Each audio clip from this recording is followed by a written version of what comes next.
it's one of the biggest compliments we got for Severed was when people refer to it as a very cinematic record. And what was amazing for us was the reception it got from the country music press, the rock press, the indie press, and the one thread that they all seemed to pull together on it was that it was cinematic. And we try very hard to do that. The idea that what I'd like to achieve when I make a record is to create a world and to get people to live in that world. If it's while they listen to a song for 4 minutes or 5 minutes, or if it's the full record for 50, 60 minutes, that's where you want to be. And I do a lot, when I write a song, I always have visuals in my head. I always, you know, I can see the characters and I see the landscape and I see all of that. And I think if we can transport people somewhere in their heads and they don't check their phone for 48 minutes or 52 minutes or however long this record is going to be when, you know, when we're all done and dusted, that would be one hell of an achievement.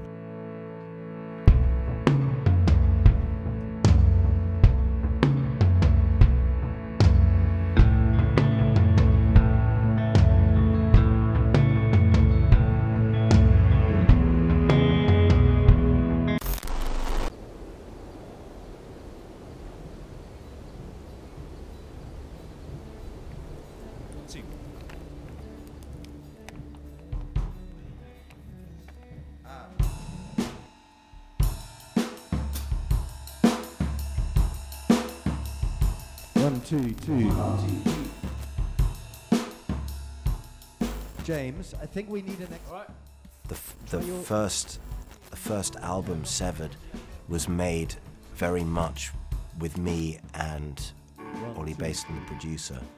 And I put it on hold for a few years, went off to write a book, and when I came back, put a band together around it. So this album is very different.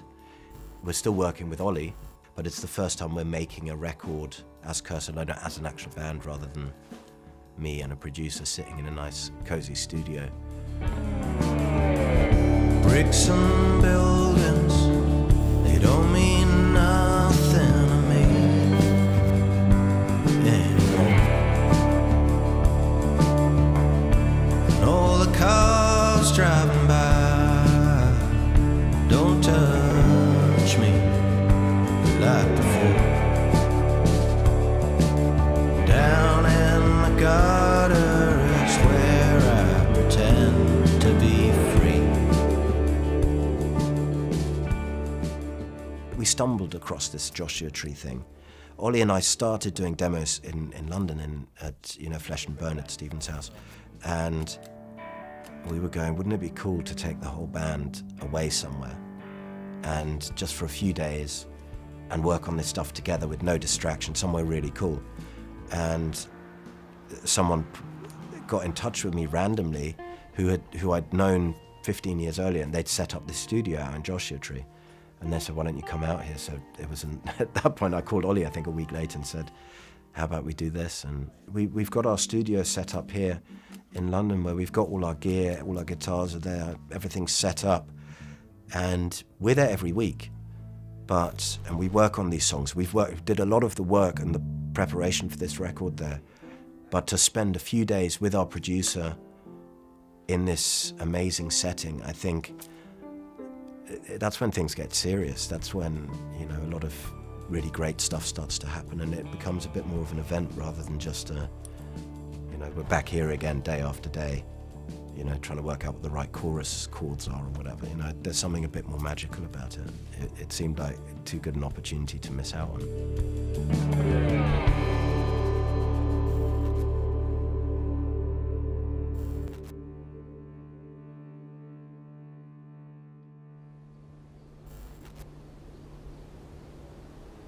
But that was in there already. That's great. Yeah. I love that section. It's the main bit for me that needs something happening. Is the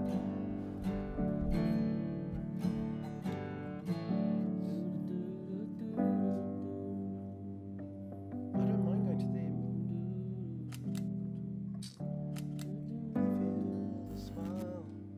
every time I start putting a new project together, a new album project, I tend to go through old notebooks.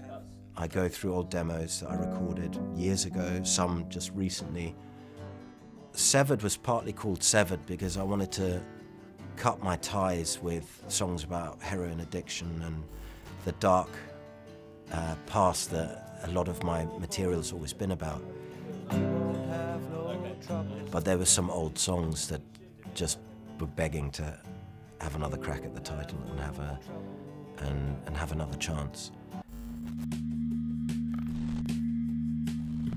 And then just stick on that first note at the first drawbar like that.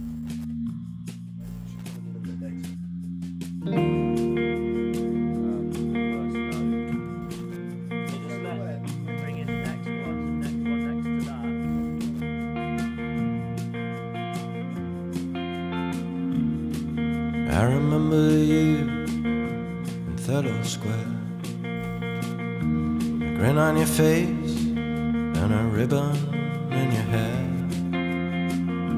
We drank the days away at Luigi Malone's. I turned my head for a while and you were gone.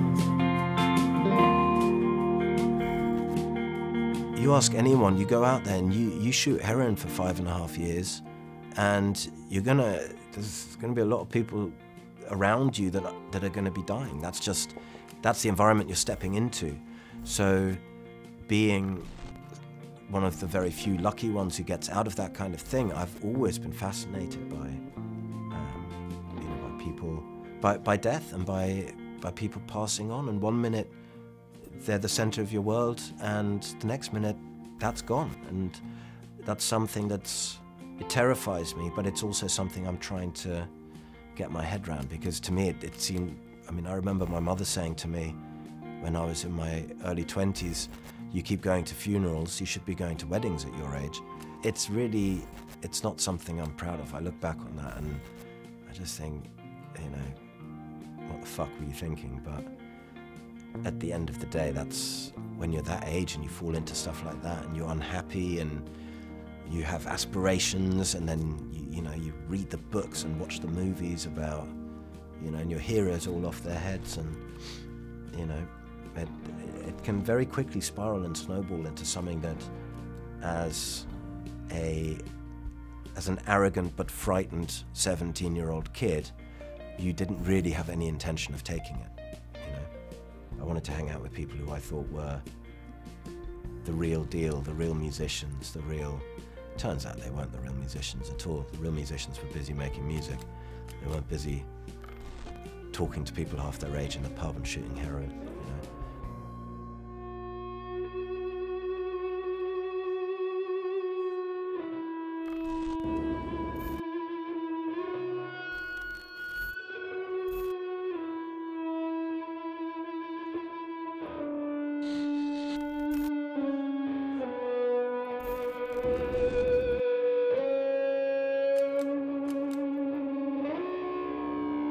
It was at the end of last year. My grandfather was in a clinic out by a lake, and I witnessed this conversation between him and my grandmother. And we didn't know if he'd make it out of hospital or not. And he was sitting there and he said to her, "I've had such an amazing life. I'm ready to go."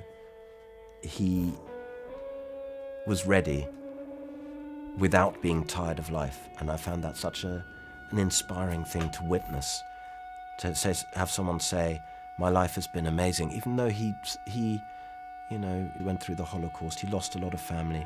He lost his beloved son.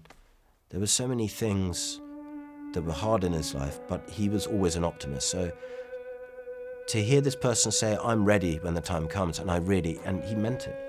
For him and my grandmother, my granny didn't want to hear about it, but he said, "No, you have to be ready too."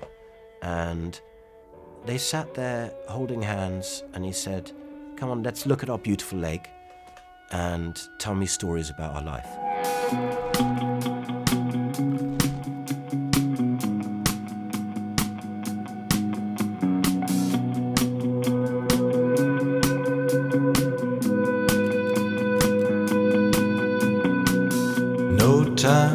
start again. We're running down the clock. You can save your pills, they can't help me now. One jump left, I'll take it with a smile.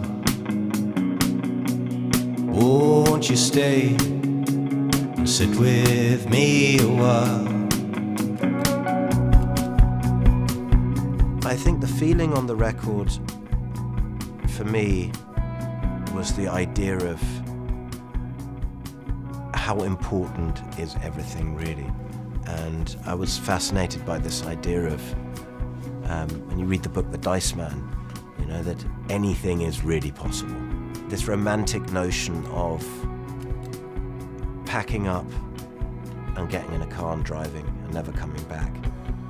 Rolling the window down, sun coming through, music's on, and just leaving it all behind. In my head, that's in the desert.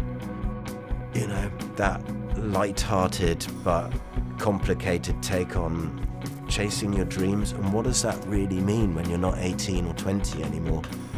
Hollywood movies will tell us all day that just follow your dreams, man. As long as you try, you'll get there.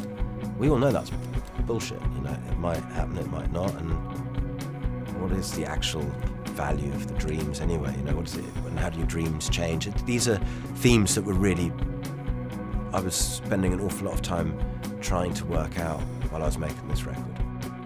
Do we, at one point when you get on the bike and start pedaling, do you just keep going, or is it still what we want? Is it still where you want to head? And I think those are themes and feelings that keep going through the record much more than death and loss and drugs do. Those are little nails which I pin certain stories on, and those are memories and scenes of the record. But I think the themes are much more about where we're all heading, you know, where we're going with that, and is there a way of jumping off the bike? Oh, my time is done. Tell me about your love. Oh, my time is done. Tell me about your love.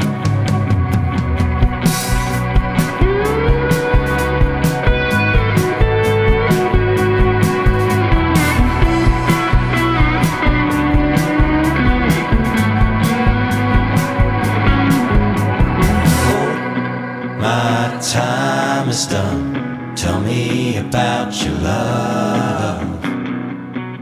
Oh, my time is done. Tell me about your love.